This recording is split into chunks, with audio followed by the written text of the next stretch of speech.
कराची में नन्हे इब्राहिम की मैनहोल में गिरने की सीसीटीवी वीडियो सामने आ गई। इब्राहिम मां के साथ स्टोर से शॉपिंग करके हंसता खेलता दौड़ता हुआ आगे जा रहा था। मां से उसका फासला भी ज्यादा नहीं था। 3 साल का इब्राहिम मां से 3-4 कदम की दूरी पर मां के सामने ही एक लम्हे में खुले मैनहोल में गिर गया। इब्राहिम की मां बच्चे को बचाने की फरियाद करती रही। मुतासरा खानदान के मुताबिक उन्होंने अपनी मदद आप के तहत मशीनरी बुलाई। इब्राहिम की लाश 14 घंटे बाद मिली। वज़ीर आला सिंध ने तमाम मुतल्लिका अफसरान को मुअत्तल करने की हिदायत करते हुए कहा, एक दूसरे पर जिम्मेदारी आयद करना अफसोसनाक है। वाक़े पर बल्दिया उस्मा कराची के senior director municipal services, Karachi water and sewerage corporation के एग्जीक्यूटिव इंजीनियर और असिस्टेंट कमिश्नर गुलशन इकबाल समेत 5 अफसरान को मुअत्तल कर दिया गया।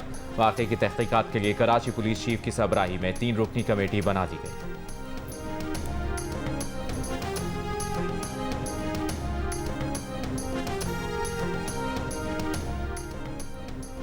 मैनहोल कैसे खुला रह गया, हादसा किसकी वजह से हुआ? केएमसी ने निजी स्टोर इंतजामिया और बीआरटी इंतजामिया को जिम्मेदार करार दे दिया। बीआरटी इंतजामिया ने तरदीद कर दी। केएमसी रिपोर्ट में कहा गया कि बीआरटी की खुदाई से नाले की निकासी को शदीद नुकसान पहुंचा। 2 फुट के आरजी कवर लगाकर गटरों को बंद करने की कोशिश की गई। एक जगह मैनहोल खुला रहने से सानिया हुआ। बीआरटी ने काम शुरू करने से पहले केएमसी को नहीं बताया, सूरत हाल को नजरअंदाज किया। अफसरान की निगरानी में खुदाई शुदा तमाम हिस्से भर दिए गए हैं।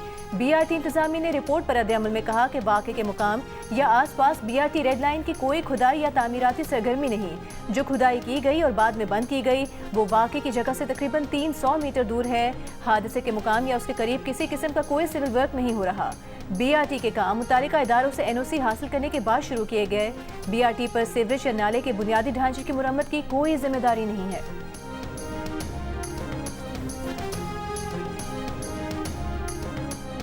जी बिल्कुल, इस वक्त हम आपको नीपा चौरंगी से रिपोर्ट कर रहे हैं। जब ये वाकया रिपोर्ट हुआ उसके बाद यहाँ खुदाई की गई। ये वो गड़ा है जिसके अंदर बच्चा गिरा। यहाँ सिचुएशन ये है कि एक जानिब जो है वो ब्लॉक लगाकर रास्ता बंद कर दिया गया है, जबकि डिपार्टमेंटल स्टोर की सीढ़ियां हैं।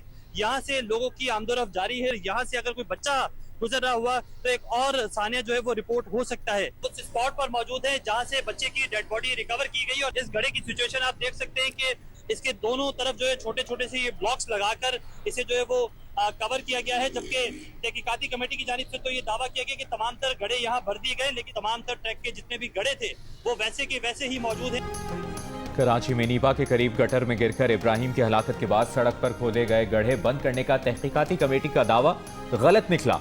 निजी स्टोर के बाहर खोदा जाने वाला मकाम 3 दिन बाद भी वैसा ही है। करीब छोटे ब्लॉक्स रखे गए हैं। जिस जगह से बच्चे की लाश मिली वो नाला भी अब तक बंद नहीं किया जा सका है। दूसरी जानिब केएमसी ने बच्चे की तलाश की वीडियो और तस्वीर जारी कर दी। तर्जुमान मेयर कराची का कहना है कि केएमसी की मशीनरी और अमला जाए वक़्वा पर मौजूद था। मुश्तइल सियासी हुजूम काम करने नहीं दे रहा था। जमात इस्लामी और उनके सोशल मीडिया ने कचरा चुनने वाले को हीरो बनाकर पेश किया। मेयर कराची मुर्तज़ा वहाब आज रात 10 बजे हंगामी प्रेस कॉन्फ्रेंस करेंगे।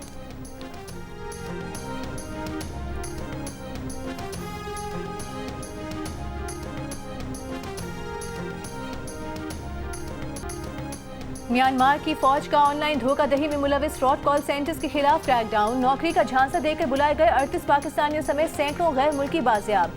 बैंकॉक इमिग्रेशन सेंटर मुंतकिल, मरहलावार डिपोर्ट किया जाएगा। थाई हुकूमत ने पाकिस्तानियों से मुतालिक दफ्तर खारिजा को आगाह कर दिया। थाई हुकूमत ने खत में बताया थाई फौज ने म्यांमार सरहद से 38 पाकिस्तानियों को रेस्क्यू किया। म्यांमार आर्मी शेल्टर हाउस में फ्रॉड कॉल सेंटर से फरार होकर पहुंचने वाले मजीद 60 पाकिस्तानी भी मौजूद हैं। दफ्तर खारिजा का मुतालिका हुकाम को डिपोर्ट पाकिस्तानियों से तहकीकात करके एजेंटों के खिलाफ कार्रवाई करने और 5 साल के लिए नाम ECL में डालने का मुतालिबा। FIA का पाकिस्तानियों को ऑनलाइन नौकरियों के झांसे में न आने का मशवरा।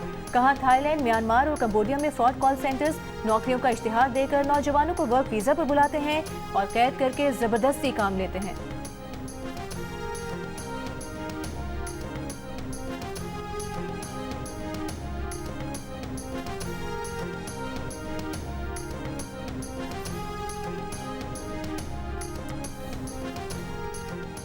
किर्गिस्तान के सदर 2 रोज़ा दौरे पर पाकिस्तान पहुंच गए। सदर आसिफ अली जरदारी और वज़ीर आज़म शहबाज शरीफ ने किर्गिस्तान के सदर का नूर खान एयरबेस पर इस्तकबाल किया। किर्गिज सदर का सदर आसिफ अली जरदारी और वज़ीर आज़म शहबाज शरीफ से खुशगवार जुमलों का तबादला। मुअज़्ज़ज़ मेहमान को 21 तोपों की सलामी दी गई। वफाकी काबीना के अरकान और आला हुक्काम भी किर्गिस्तान के सदर के इस्तकबाल के लिए मौजूद थे। पंजाब हुकूमत ने 25 बरस बाद पतंगबाजी की इजाज़त दे दी। बसंत मनाने की मशरूत इजाज़त का ऑर्डिनेंस जारी। खिलाफ वर्जी पर कैद और जुर्माने की सजाएं मुकर्रर। 18 साल से कम उम्र बच्चे पतंगबाजी नहीं कर सकेंगे। खिलाफ वर्जी पर वालिद या सरपरस्त जिम्मेदार होगा। सिर्फ धागे से बनी डोर से ही पतंग उड़ाने की इजाज़त होगी। धाती या तेज धार मांझे से बनी डोर के इस्तेमाल पर कम अज़ कम 3 और ज़्यादा से ज़्यादा 5 साल कैद और 20 लाख रुपए जुर्माने की सजा दी जा सकेगी। हर मोटरसाइकिल मुतय्यन करदा हिफाजती तदाबीर के मुताबिक चलाई जाएगी। 18 साल से कम उम्र बच्चों के कानून की पहली खिलाफ वर्जी पर 50,000, दूसरी बार 1 लाख रुपए जुर्माना होगा। जुर्माने की अदम अदायगी पर वालिद या सरपरस्त के खिलाफ कार्रवाई अमल में आएगी। पतंगे रजिस्टर्ड दुकानदारों से ही खरीदी जा सकेंगी।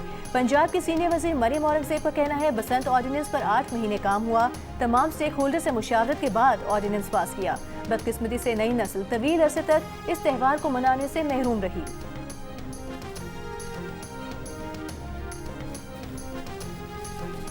वज़ीर-ए-आज़म शहबाज शरीफ का कहना है कि मुल्क की सनती पैदावार और तिजारत में इजाफे के लिए शोबा जाती मखसूस तजावीज़ और मसाइल की निशानदही नागुज़ीर है। सलाहियतें बढ़ाने के लिए एक्सपोर्ट डेवलपमेंट फंड को रिसर्च ट्रेनिंग पर इस्तेमाल नहीं किया गया। इस्लामाबाद में इजलास से खिताब करते हुए वज़ीर-ए-आज़म ने कहा, दो तरफा और राहदारी तिजारती मसनूआत की बॉर्डर पर कस्टम ड्यूटी की वसूली की निगरानी होनी चाहिए। मकामी आबादी के लिए सनती मसनूआत की पैदावारी लागत कम करने के लिए मौसर इकदामात हुकूमत की तरजीहात में शामिल हैं। इजलास के शुरका ने कस्टम्स और टैक्स वसूली के मसाइल बताए और सिफारिशात भी दी। वज़ीर-ए-आज़म ने कारोबारी और सरमायाकार हजरात की सहूलत के लिए वजारतों और इदारों को हिदायत दी।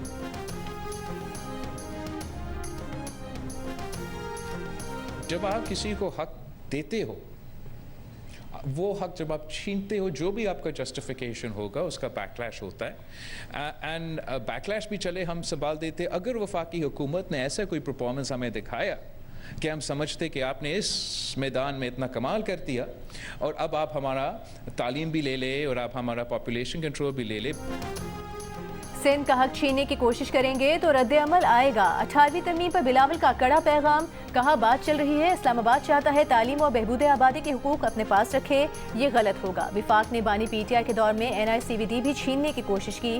बिलावल भुट्टो जरदारी का कराची में SIUT की तकरीब से खिताब, कहा खैबर पख्तूनख्वा के हेल्थ कार्ड को भी सूबे के अवाम से नाइंसाफी करार दे दिया। कहा खैबर पख्तूनख्वा का सेहत का बजट हेल्थ कार्ड पर लगा दिया गया है। इस इकदाम से सरकारी अस्पतालों की बजाय निजी अस्पतालों को फायदा पहुंच रहा है। आम आदमी भी सिर्फ इतने पैसे ही खर्च कर सकता है जितने कार्ड में दिए गए हैं। अगर अस्पताल का बिल कार्ड से ऊपर चला जाए तो मरीज क्या करेगा?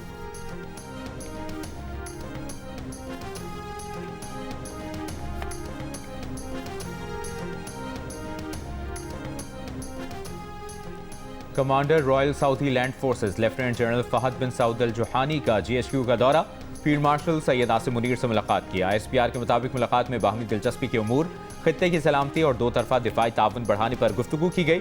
फरीकैन ने पाक सऊदी मुसल्लह अफवाज के देरीना और बिरादराना ताल्लुकात मजीद मजबूत बनाने के आज़म का अयादा किया। बहरीन नेशनल गार्ड के कमांडर जनरल शेख मोहम्मद बिन ईसा बिन सलमान अल खलीफा ने भी GSQ में फील्ड मार्शल आसिम मुनीर से मुलाकात की। पाकिस्तान और बहरीन के दरमियान मौजूद अस्करी ताल्लुकात मजीद मजबूत बनाने के आज़म का अयादा।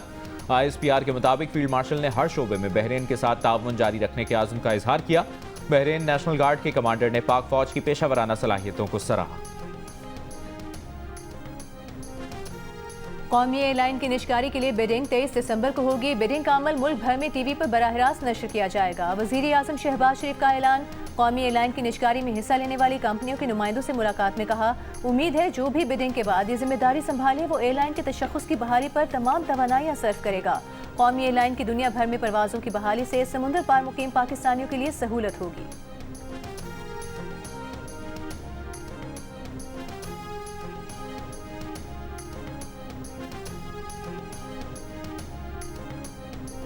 तहरीक इंसाफ के रहनुमा असद कैसर का कहना है कि अफगान जंग की वजह से खैबर पख्तूनख्वा की मईशत को नुकसान पहुंचा। सूबे में सरमायाकारी की शरह और सनतें जंग की वजह से खत्म हुई। चाहते हैं आइन में जिसका जो किरदार है वो वहां तक रहे। ऑपोजिशन रहनुमाओं की प्रेस कॉन्फ्रेंस में तैमूर सलीम झगड़ा का कहना था कि विफाकी हुकूमत के लोगों को विफाक का मतलब ही नहीं पता। जो NFC का फैसला कर रहे हैं उन्हें विफाक और विफाकी हुकूमत का फर्क ही नहीं पता। मोहम्मद जुबैर ने कहा कि गवर्नर स्टेट बैंक कह रहे थे वक्त आ गया है कि पाकिस्तान अपनी पॉलिसियां तब्दील करे। अगर वज़ीर-ए-आज़म ऑपोजिशन की बात नहीं सुन रहे तो अपने लोगों की बात सुन लें।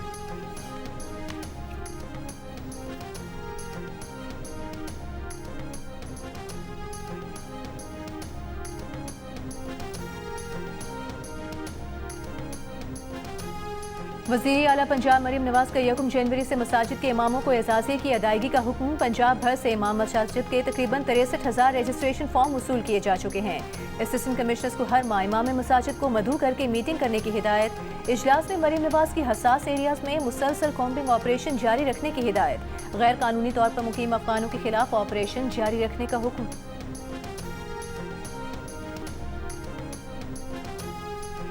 डेरा इस्माइल खान में डिग्री कॉलेज के करीब पुलिस मोबाइल पर दहशतगर्दों का हमला। एएसआई समेत 3 अहलकार शहीद। पुलिस के मुताबिक दहशतगर्दों ने सड़क पर आईईडी नस्ब कर रखी थी। पहले पुलिस मोबाइल के करीब धमाका किया और फिर फायरिंग की गई। हमलावर फरार हो गए। सदर आसिफ अली जरदारी, वज़ीर आज़म शहबाज शरीफ और वज़ीर दाखिला मोहसिन नकवी की डेरा इस्माइल खान में पुलिस मोबाइल पर दहशतगर्द हमले की मसम्मत।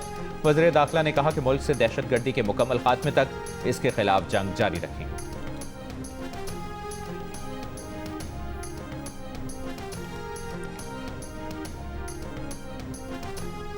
वज़ीर आला खैबर पख्तूनख्वा सुहेल आफरीदी ने कहा है, कल के अफसोसनाक वाक़े में हमारे पुलिस जवान और असिस्टेंट कमिश्नर शहीद हुए। आज भी डेरा इस्माइल खान में पुलिस पर हमला हुआ और जवान शहीद हुए।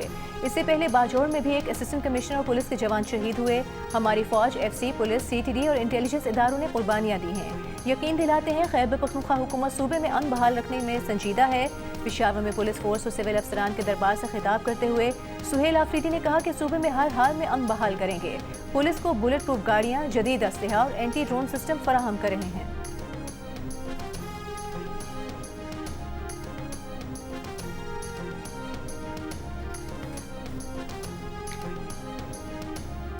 वज़ीर आला सिंध मुराद अली शाह की काश्तकारों को फौरी मुआवनत फराहम करने की हिदायत। गंदम काश्तकारों के इमदादी प्रोग्राम के जायजा इजलास में कहा, फंड्स की ताख़ीर से कई काश्तकार पहले ही बुआई का अहम वक्त गंवा चुके हैं। खाते खोलने और फंड्स की मुंतकली में तेजी लाई जाए। प्रोग्राम का मकसद काश्तकारों को बुआई के दौरान खाद खरीदने में सहूलत देना है। प्रोग्राम से मुस्तफीद होने वाले काश्तकारों को फौरी आगाह किया जाए।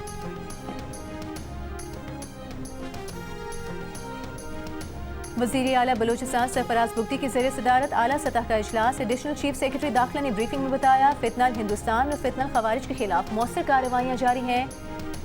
कच्छी में 200 ऑपरेशन किए गए। कस्टम हुकाम ने 3 माह में 416 नॉन कस्टम पेड गाड़ियाँ जब्त की। सूबे में 3000 से ज़ायद गैर कानूनी पेट्रोल पंप सील किए गए। लाहौर हाईकोर्ट ने 13 साला बच्चे को हकीकी वालिदैन से लेकर गोद लेने वाले वालिदैन के हवाले करने का हुक्म दे दिया। हवाले की हकीकी वालिदैन को देने का ट्रायल कोर्ट का फैसला कलअदम करार।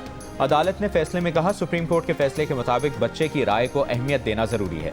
अदालत ने 1 हफ्ते के लिए बच्चे को हकीकी वालिदैन के साथ भेजा। बच्चे ने दोबारा पेशी पर फिर गोद लेने वाले चचा के साथ जाने का कहा। फैसले में कहा गया कि उसूली तौर पर हकीकी वालिदैन को तरजीही हक हासिल होता है। वालिदैन ने अपनी मर्जी से पैदाइश के वक्त बच्चा अपने भाई को दिया। हकीकी वालिद की 3 शादियां और 13 बच्चे हैं। इतने बड़े खानदान में बच्चे को भेजना मुनासिब नहीं।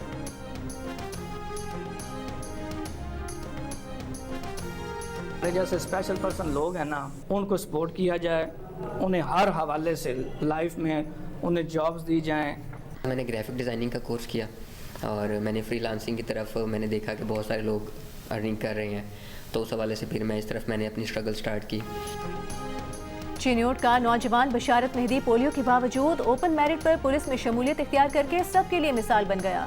मुल्तान के हमजा ने भी माजूरी को शिकस्त देते हुए ग्राफिक डिज़ाइन में कामयाबी हासिल की। खुसूसी अफराद के आलमी दिन पर हैदराबाद, चलास और मियाँ चनू में रैलियाँ और आगाही वॉक की गई।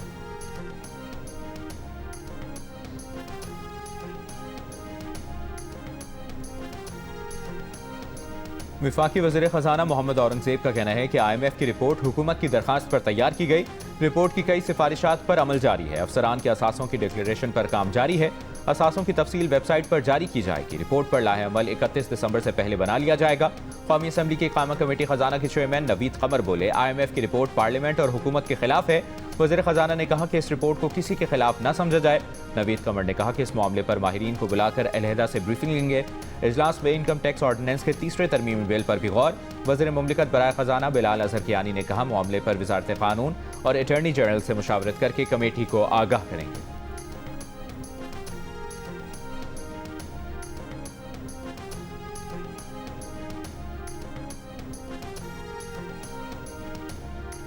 पाकिस्तान की डिजिटल इकोनॉमी में आलमी सतह पर एंट्री। वज़ीर मुमलिकत बिलाल बिन साकिब कल दुबई में बाइनेंस ब्लॉकचेन वीक समेत बड़े आलमी क्रिप्टो इवेंट से खिताब करेंगे। इवेंट्स में इमारात के वज़ीर बराए AI उमर सुल्तान भी शरीक होंगे। पाकिस्तान को डिजिटल इकोनॉमी और आलमी इनोवेशन इकोसिस्टम में पहली बार आला सतह की नुमाइंदगी मिल रही है। 1 लीटर पेट्रोल और डीजल पर शहरी कितना टैक्स देते हैं? ज़राए पेट्रोलियम डिवीजन के मुताबिक फी लीटर पेट्रोल की कीमत में 96 रुपये 28 पैसे के टैक्स शामिल हैं। 1 लीटर डीजल की कीमत में 94 रुपये 92 पैसे के टैक्स हैं। पेट्रोल डीजल पर यह टैक्स कस्टम ड्यूटी, पेट्रोलियम और क्लाइमेट लेवी की मद में आए थे।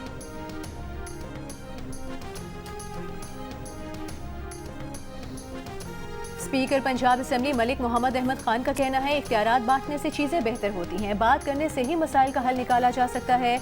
मुल्क में पार्लिमानी निज़ाम का होना बहुत ज़रूरी है। लोगों को मजबूत करने के लिए एक ही निज़ाम है।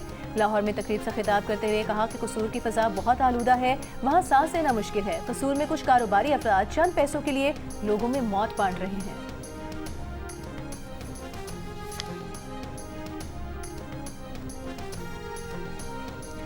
अमीर जमात इस्लामी हाफिज नईमुर रहमान ने कहा है कि रियासत टैक्स जमा करती है तो अमन भी दे। कौम के पैसों से ये लोग अय्याशियां कर रहे हैं। इस्लामाबाद में तकरीब से खिताब करते हुए अमीर जमात इस्लामी ने कहा कि कराची में गटर में बच्चे गिर जाते हैं। ये कहते हैं गटर पर ढक्कन अलखिदमत लगाए, हम गटरों पर ढक्कन भी लगा लेंगे, लेकिन कराची को हक कौन देगा? हाफिज नईमुर रहमान ने कहा कि पुराम सियासी मुज़ाहिमत जारी रखेंगे। एहतजाज हमारा हक है, इस पर कदगन नहीं लगानी चाहिए। पाकिस्तान में मीडिया पर पाबंदी लगाई जाती है, सब कंट्रोल किया जाता है।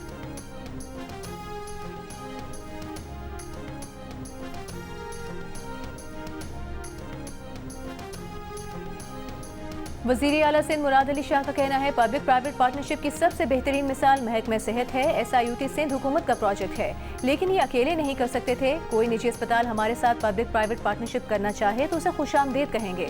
डॉक्टर अदीब रिजवी सेहत के शोबे में रोल मॉडल हैं। डॉक्टर अदीब रिजवी ने कहा, महकमा सेहत सिंध ने साबित किया कि ऐसी चीज़ें की जा सकती हैं जिनसे आम आदमी को फ़ायदा हो। दरियाए सिंध सूखा नहीं, यहाँ की सकाफत भी कम नहीं हुई। आज SIUT सिंध हुकूमत की बदौलत यहाँ पहुँचा है।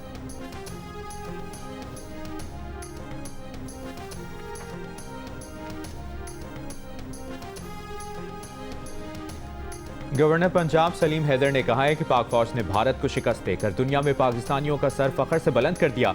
इस्लामाबाद के निजी कैडेट कॉलेज की सालाना तकरीब में खिताब करते हुए गवर्नर का कहना था कि पाक फौज के शोहदा के खानदानों को तनहा नहीं छोड़ेंगे।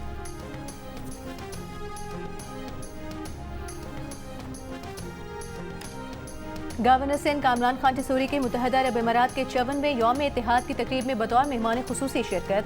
गवर्नर सिंध ने केक काटा। गवर्नर का कहना था, पाकिस्तान और UAE के ताल्लुकात एतमाद, दोस्ती, ताउन और मुश्तरका तरक्की की बेहतरीन मिसाल हैं।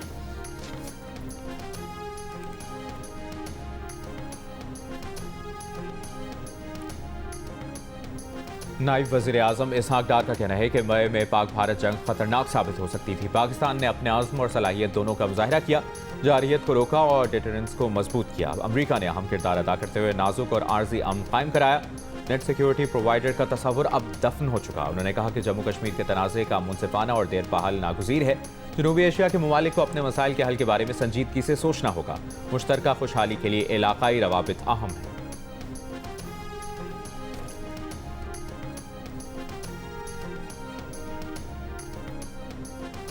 श्रीलंका में समुद्री तूफान से लापता अफराद की तलाश और बचाव की कार्रवाइयों के लिए पाकिस्तान ने अपनी टीम भेज दी। C-130 तैयारा इमदादी टीम के 47 अरकान और 6.5 टन जरूरी आलात लेकर श्रीलंका पहुंचेगा।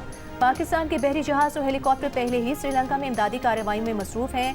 श्रीलंकन सदर की दरख्वास्त पर पाक आर्मी के आरजी पुल रवाना कर रहे हैं। इमदादी सामान की रवानगी के वक्त चेयरमैन NDMA की ब्रीफिंग, विफाकी वजीर तारिक फसल चौधरी और श्रीलंकन हाई कमिश्नर भी मौजूद थे। श्रीलंका में समुद्री तूफान, बारिशों, सैलाब और लैंडस्लाइडिंग से हलाकतों की तादाद 474 हो गई। 300 से ज्यादा अफराद लापता हैं।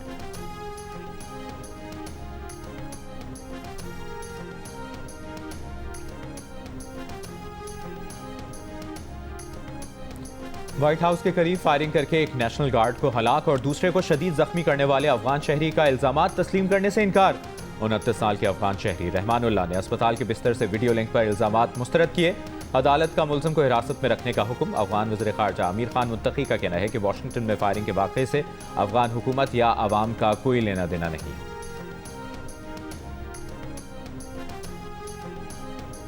अमेरिका ने 19 ममालिक के तारकीन वतन की इमिग्रेशन की तमाम दरख्वास्तों को रोक दिया। ग्रीन कार्ड और अमरीकी शहरियत की दरख्वास्तें भी शामिल। पाकिस्तान इन ममालिक में शामिल नहीं है। इसराइल का गजा से मिस्र जाने वालों के लिए रफा क्रॉसिंग खोलने का ऐलान मिस्र ने तरदीद कर दी। मिस्री हुक्काम ने कहा जंगबंदी मुआहदे के मुताबिक रफा क्रॉसिंग एक तरफा नहीं, दोनों तरफ के लिए खोली जाएगी। दूसरी तरफ इसराइल की गजा जंगबंदी की खिलाफ वर्जियां जारी। खान यूनिस पर फजाई हमले, फलस्तीनी फोटो जर्नलिस्ट शहीद और एक सहाफी जख्मी।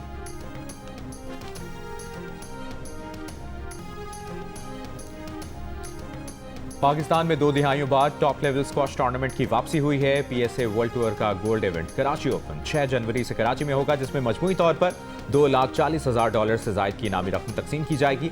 2003 में लाहौर में होने वाले वर्ल्ड ओपन स्क्वॉश के बाद ये पाकिस्तान में होने वाला सबसे बड़ा इवेंट है।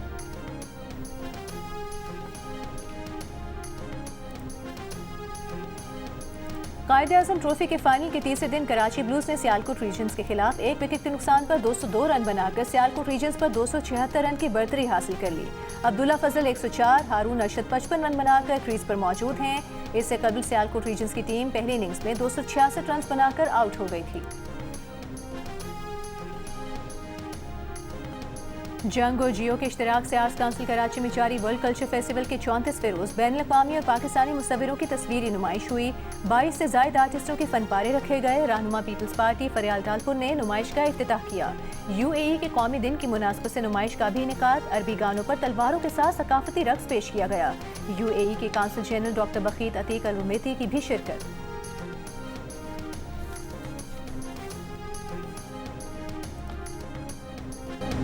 और पाकिस्तान आइडल में मुंतखब होने वाले 16 बेहतरीन गायकों में 14 बरस की फरियाल अंबर भी शामिल।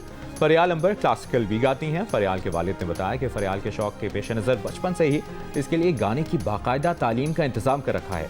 फरियाल के उस्ताद शफीक अली खान भी इसकी मज़ीद कामयाबी के लिए पुरुम्मीद।